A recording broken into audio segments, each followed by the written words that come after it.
بەڕێز عەلی عابدی سەرۆکی کۆمیسیۆنی مافەکانی مرۆڤ لە بەسڕ لەگەڵمانە بێ سەبارەت بە زیادبوونی بەکارهێنان و بازرگانیکردن بە مادەی هۆشبەر لە عێراقەوە. کاک عەلی سوپاس بۆ ئامادەبوونی بەڕێستان.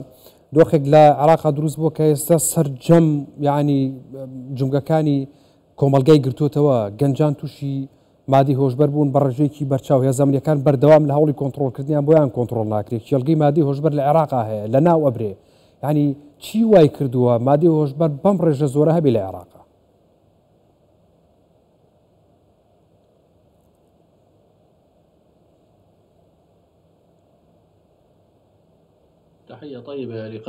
بەڵێ سڵاو لە ئێوە و لە بینەرانی کوردستان 24 زۆر سوپاس وەکو بەڕێوەبەری ناوەندی عێراق بۆ مافەکانی مرۆڤ ئێمە چاودێری ئەم جۆرە بارودۆخانە دەکەین وە تەنیا بۆ بیرهێنانەوە مادە هۆشبەرەکان زۆر بەداخەوە. پێش ساڵی 2003 عێراق وەکو ناوەندێکی ترانزیت و گواستنەوە بوو، بەڵام ئێستا لە عێراق مادە هۆشبەرەکان بە شێوازێکی بەرچاو بڵاو بوونەتەوە. عێراق وەکو چاڵێکی لێ هاتووە کە چاڵی بەکارهێنانی مادە هۆشبەرەکانەوە. مادە هۆشبەرەکانی زیاتر گەنجان بە ئاماز دەگرن. ئەوەی کە لە راپۆرتەکان دەرکەوتووە ئەوەیە کە مادە هۆشبەرەکان 150 گەنجانی عێراقی گرتووەتەوە. ئەمە دیاردەیەکی تا بڵێ مەترسیدارە وە جیاوازیەکی ئەو تۆی نییە لەگەڵ ترۆر وەکو ئەوەی لە لایەنە پەیوەندیدارە نێودەوڵەتیەکان باسییان کردو. بەسڕە ناوچەیەکی سنوورێکی فراوانی لەگەڵ ئێرانی دراوسێ و لەگەڵ کوێتدا هەیە، بۆیە لە ئەنجامدا لە ئەنجامی ئەو جوگرافیایە و لە ئەنجامی بوونی چەندین دەواازەی فەرمی و نافەرمی کە هەندێکیان لەژێر چاودێری دەوڵەتیشدان مادەی هۆشبەر تێپەڕ دەبێت و دێتە نێو بەسڕە. ئەمە زۆرێک لە کەشی دروست کردووە کە تێبینی دەکرێت تێیدا چۆن مادە هۆشبەرەکان چەند چینێکی کۆمەلگا بە ئامانج دەگرن. حکوومەتی ئێستا جەختی لە بابەتی ڕوبەڕووبوونەوەی مادە هۆشبەرەکان کردوتەوە، بە تایبەتی کاتێک لەگەڵ وڵاتانی دراوسێ کۆبووە بە شێوازێکی یاسایدا ڕشکە بگونجێت لەگەڵ ڕوبەڕووبوونەوە جگەڵا کاراکردنەوەی چەندین یاداشت و پێکاتن لەگەڵ چەندین ڕێکخراوی نێودەوڵەتی لەسەر ئاستی نێوخۆیش وەکو دام و دەستگا نێوخۆیەکان لە ساڵی 2021 بۆ 23 نزیکەی 71,000 بەکارهێنەر و بازرگانی مادەی هۆشبەر دەستگیر کراون. ئەمە دەری دەخات کە لە ڕووی ئەمنیەوە چکارێک کراوە، هەرچەندە هێزە ئەمنیەکان سوپاس کراون و دەستخۆشیان لێ دەکرێت بۆ ئەو کاریان کرد لە ئاستەدا نیە. زۆر بەردەوام گلەی لە هێزانمونیەکان دەکرێت کە نەیان توانیوە ینی بە شێوەیەکی باش ئەوە کۆنتڕۆڵ بکەن. هۆکارەکەی چییە؟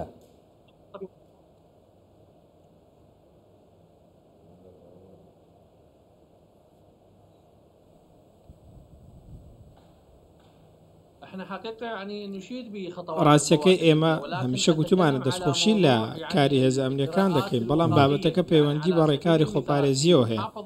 بۆ نمونە لە پارێزگای بەسڕا کە بەسڕا بۆ خۆی ناوچەیەکی سنووریە وەکو ئاماژەم پێ کرد، داوامان کرد ئێمە وەکو بەسڕا کامێرای گەرمی لەسەر سنوورەکان دابدرێت و داوامان کردووە لەو ناوچانەی دوورە دەست بکەوتونتە سەر سنوور و لە نێو شاریش کامێرای گەرمی دابرێن. ئەم پرۆژەیە دەبێتە هۆی کەمبوونەوەی سڕی ئەرکی سەرشانی هێزە ئەمنیەکان. ئەمە لەلایەک و تۆ بەم کارت بابەتی مادە هۆشبەرەکان دەخەیە ڕێزی تاوانە ڕێکخراوەکانەوە.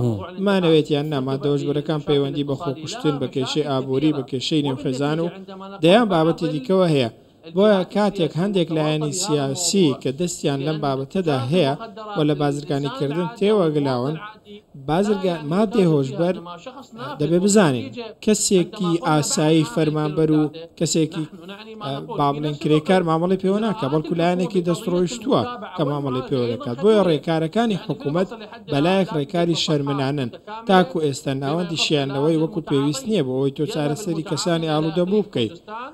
دەبێت خەڵک لە بەسرە و لە عراق سەردانی هەرێمی کوردستان یاخود دەبێت سەردانی ئێران و تورکیا بکەن بۆ ئەوەی بچن بۆ ناوەندەکانی شیانەوە لە کاتێکدا دەبێت کاک ئەرکێکی زۆر باش خراپ وایە گەڕ بە تایبەتی لە بەسرە و ناوچەکانی باشوور بۆیە من لە کوردستان سوارەوە داوا دەکەم بەڕێز سەرۆک وەزیران و یاسادانەرانی عراق ئەوانەی کە پلە و پۆستیان هەیە حکوومەتە خۆزەیەکان هەڵوێستیان هەبێ پارە پێویست تەرخان بکەن ناوەندی شیانەوە دروست بکەن سندوقێکی تایبەت بۆ کەسانی ئاڵوودەبوو تەرخان بکەن ئەم بەڵاوبوونەوەی بەم شێوەیەوەی کە بەڕێز باسی کردیانی خەڵکانی دەستڕۆشتووی لە عراق لە پشتەوەی حکوومەتی شەرمندانە ڕوبەڕوویانە بێتەوە ناتوانێت بە تەواوی کۆنتڕۆلیان بکات کاریان پێ ڕابگرێت ئەمە تا چەندە کاریگەری لەسەر ئاسایشی کۆمەڵایەتی هەیە لە عێراق